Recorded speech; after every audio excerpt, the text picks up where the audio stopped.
তবে এই ছোট ছোট স্পেসিফিক কয়েকটা জায়গায় আনরেস্টকে কেন্দ্র করে যেই জায়গাগুলোতে ফ্যাক্টরি ক্লাস্টারগুলো আছে সেখানে দেখা গেছে যে বহিরাগতরা এসে এবং বেকার যুব সংঘ নামে কয়েকটা যারা কখনোই আগে আসলে শ্রম এরিয়ার মধ্যে কোনো আন্দোলন করেনি এসে গাড়ি ভাঙচুরের মতো ঘটনা ঘটাচ্ছে। শ্রমিক নেতারাই আমাকে বললেন যে তারা ওখানে হেঁটে এসেছেন এবং ওনারা দেখেছেন যে হেলমেট পরা, হাফ প্যান্ট পরা যারা সাধারণত টোকাই আর কি, যাদেরকে টাকা দিয়ে বিভিন্ন প্রোগ্রামের জন্য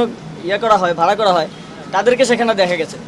আমরা শ্রমিক নেতৃবৃন্দের সাথে কথা বলেছি, আমরা তাদেরকে বলেছি যে আপনাদের শ্রমিকদের যে ন্যায্য দাবিগুলো আছে সেগুলো নিয়ে আমরা অনেকগুলো লং টার্ম দাবি আছে, যেমন বেতন বৃদ্ধি, লং টার্ম দাবির মধ্যে আছে শ্রম আইন। তো এগুলো নিয়ে তো আমরা লং টার্ম আলোচনা করতে হবে, আমি তো একদিনে বসে শ্রম আইন ঠিক করে দিতে পারবো না। তো তারাও এটাতে একমত হয়েছেন এবং তারা বলেছেন যে শ্রমিকদেরকে তারা এই বোঝাবেন তাদের জায়গা থেকে, এবং যারা বহিরাগত আছে যাদের এই শ্রমিকদের সাথে কোনো সম্পর্ক নেই, শিল্পের সাথে কোনো সম্পর্ক নেই, তাদেরকে তারা সেপারেট করবেন। এবং আমরা স্পেসিফিকলি যারা জুট ব্যবসা নিয়ে সন্ত্রাস করছে সেখানে, এবং যারা বিভিন্ন আওয়ামী লীগের লোকেরা যেই সিন্ডিকেটগুলো সামলাতো তারা তো সেগুলো ছেড়ে চলে গেছে, এখন যারা দখলের পায়তারা করছে এবং এসে সেখানে সন্ত্রাস করছে